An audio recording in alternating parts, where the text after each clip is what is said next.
Ah, les 3-6 no-scope, la survie triomphante à une blessure quasi fatale et les virées mortelles en hélico. Que ferait-on sans tout ça? Bienvenue sur Watch Mojo français. Aujourd'hui nous faisons le décompte du top 10 des éléments récurrents de la franchise Call of Duty. Yeah, there goes our boys. Hoorah.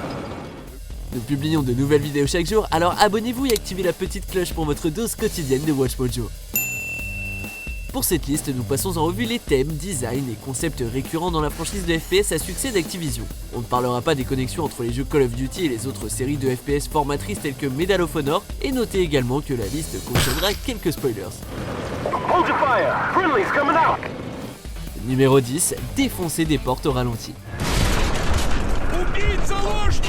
Montrée dans les entrées les plus récentes de la série, cette habitude d'utiliser les ralentis pour accentuer les séquences de défonçage de portes est devenue un pilier des jeux.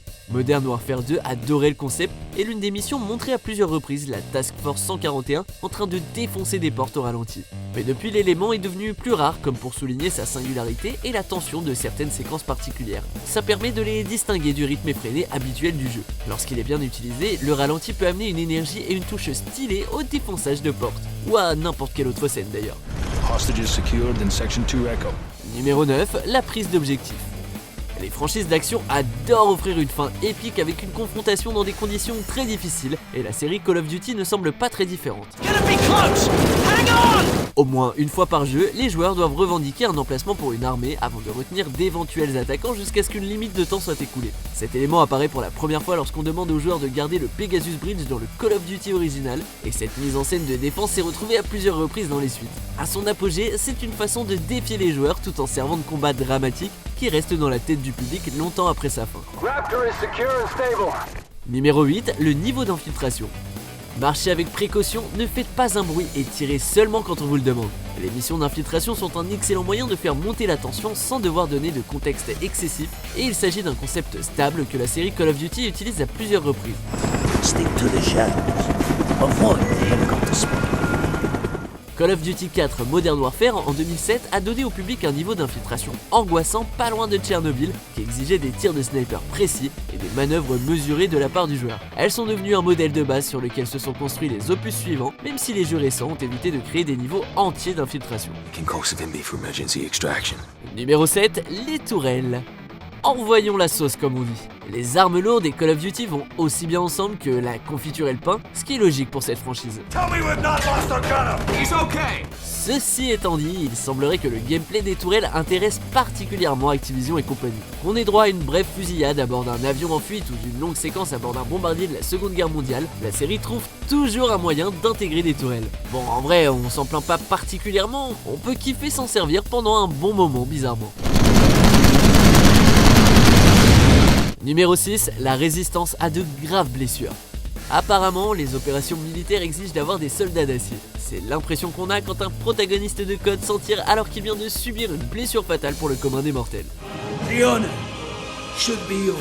Dans Modern Warfare 2, McTavish parvient à survivre non seulement à une chute dans une cascade, mais également à un coup de couteau dans la poitrine. Les blessures par balle ne font que ralentir le héros, tomber de très haut n'est souvent qu'un léger désagrément, et les explosions ne sont que des obstacles à éviter. C'est fou à quel point ces soldats sont solides. Leave me. Don't let him get away. Numéro 5, de la bleusaille sans famille. Tout au long de la série, on trouve de nouvelles recrues qui débarquent en plein milieu de l'action. Au début du Call of Duty original, les joueurs se retrouvent dans la peau du soldat Martin, une nouvelle recrue de l'armée américaine dans la 101e division aéroportée. Good job, Private. Well done. Les jeux suivants ont conservé cet archétype en excluant toute histoire à laquelle on pourrait s'identifier pour ces soldats, en leur sucrant d'éventuelles relations familiales. On en sait bien plus sur la place de ces soldats dans leurs divisions respectives que sur leur personnalité, leurs relations amicales ou familiales, ou même leur avis sociopolitique. Good job, mate. Numéro 4, le facteur choc. On peut surprendre le public avec quelque chose d'inattendu une seule fois, après ça devient juste une routine. L'un des moments les plus étonnants de Code 4 était la célèbre mission Choc et Effroi, dans laquelle 30 000 soldats américains meurent lors d'une explosion nucléaire.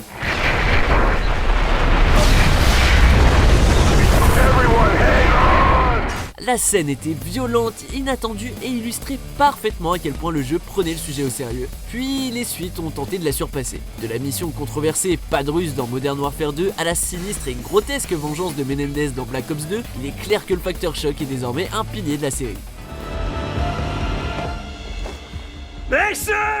Numéro 3, appuyez sur X pour... Ce qui est sûr, c'est qu'on n'est pas surpris de voir des QTE dans la série. Récurrence plus récente dans le catalogue de la série Call of Duty, appuyer sur des boutons dans des soi-disant cinématiques est devenu habituel dans les jeux.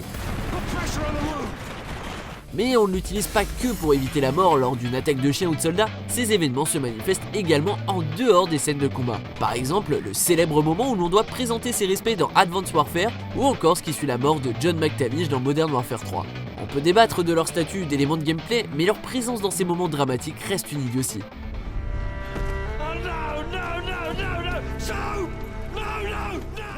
Numéro 2, une mort de fin de mission inévitable. Dans un combat, on peut s'attendre à des morts, mais là, ça va plus loin. Des personnages qui mordent la poussière, ça n'a rien de nouveau dans la série, en général on s'en doute même dès le début du jeu. Mais ce qui est devenu commun, c'est que l'histoire force le personnage à mourir à la fin de la mission. Ça peut être à cause de la trahison d'un allié respecté ou le résultat d'un noble sacrifice. That's it. That's enough to drop it into the atmosphere. Specialist Mosley. Quel que soit le contexte, Call of Duty adore tuer ses personnages au nom du drame et des enjeux, et le résultat est parfois impressionnant.